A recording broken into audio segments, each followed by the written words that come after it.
Saudara-saudariku yang dikasihi dan mengasihi Tuhan Yesus, apa kabar?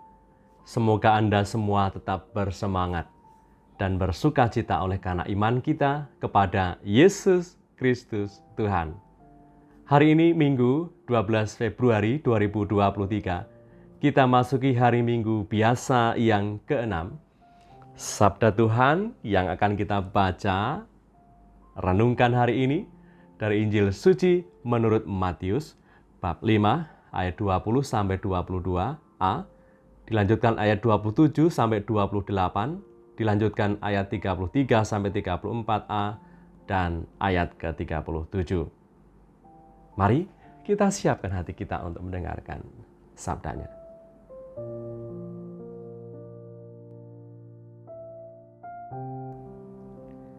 Dalam khotbah di bukit, Yesus bersabda, "Jika hidup keagamaanmu tidak lebih benar daripada hidup keagamaan ahli-ahli Taurat dan orang-orang Farisi, sesungguhnya kamu tidak akan masuk ke dalam kerajaan sorga.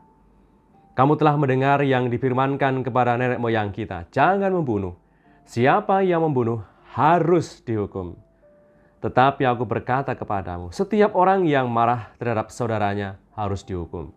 Siapa yang berkata kepada saudaranya kafir harus dihadapkan ke mahkamah agama, dan siapa yang berkata jahil harus diserahkan ke dalam neraka yang menyala-nyala. Kamu telah mendengar firman, jangan berzinah. Tetapi aku berkata kepadamu, setiap orang yang memandang perempuan serta menginginkannya sudah berzinah dengan dia di dalam hatinya.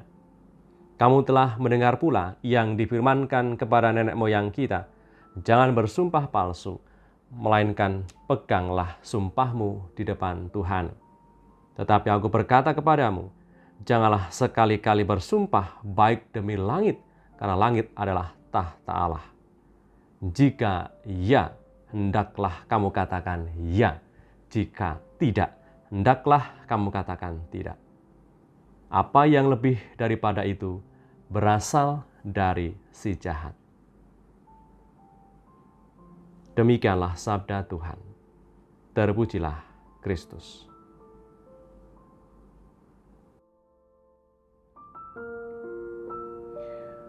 Saudara-saudariku yang terberkati dimanapun Anda berada, Tuhan Yesus hari ini mengajak murid-muridnya dan juga kita untuk selangkah lebih maju daripada orang kebanyakan. Kebanyakan orang saat itu sudah merasa puas dan cukup hanya menghindari dan tidak melanggar aturan hukum Taurat saja. Sebagai murid Tuhan, melakukan kehendak Allah tidak sekedar mentaati hukum yang ada, melainkan juga kecenderungan yang ke arah kejahatan pun coba untuk kita kikis dan kita hindari. Tadi Tuhan katakan demikian. Kamu telah mendengar yang difirmankan kepada nenek moyang kita, jangan membunuh. Siapa yang membunuh harus dihukum. Tetapi aku berkata kepadamu, setiap orang yang marah terhadap saudaranya harus dihukum.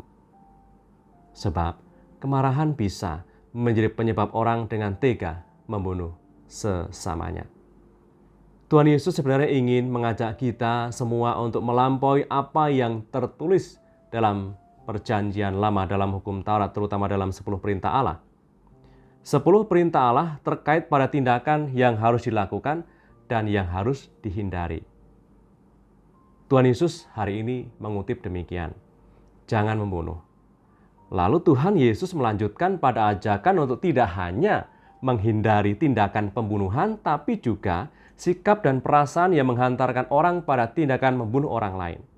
Tidak hanya tindakan membunuh yang perlu dihindari, melainkan juga sikap, kata-kata, dan tindakan kita. Jangan sampai membunuh semangat orang, jangan sampai membunuh karakter orang. Kalau Tuhan Yesus hanya mengatakan jangan membunuh, maka perintah itu bisa saja sudah kita lakukan karena kita tidak pernah membunuh. Tapi, bila pertanyaannya menjadi demikian, apakah sikap dan kata-kata kita pernah melukai hati sesama atau tidak? Jawabannya tentu akan lain, bukan? Semoga iman kita kepada Tuhan Yesus menjadikan kita semakin lebih baik dan menjadi semakin manusiawi, bisa lebih mampu mengendalikan emosi yang tidak teratur, mengeluarkan sapaan dan kata-kata yang membangun, dan menyemangati sesama. Marilah berdoa. Dalam nama Bapa dan Putra dan Roh Kudus. Amin.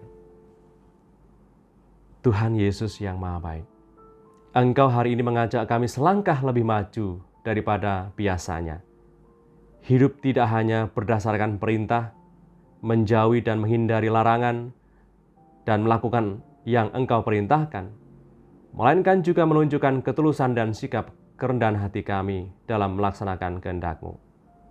Semoga hari ini kami mampu menunjukkan sikap yang ramah dan baik kepada sesama sebagai ungkapan iman kami kepadamu. Kemuliaan kepada Bapa dan Putra dan Roh Kudus, seperti pada permulaan, sekarang, selalu, dan sepanjang segala abad. Amin. Berkatalah Yang Maha Kuasa turun atas kita semua, Bapa, Putra, dan Roh Kudus. Amin. Saudara-saudariku yang terberkati dimanapun Anda berada, dan dalam situasi apapun hidupmu, tetap semangat, tetap optimis. Tuhan akan mengatur dan mencukupkan segalanya.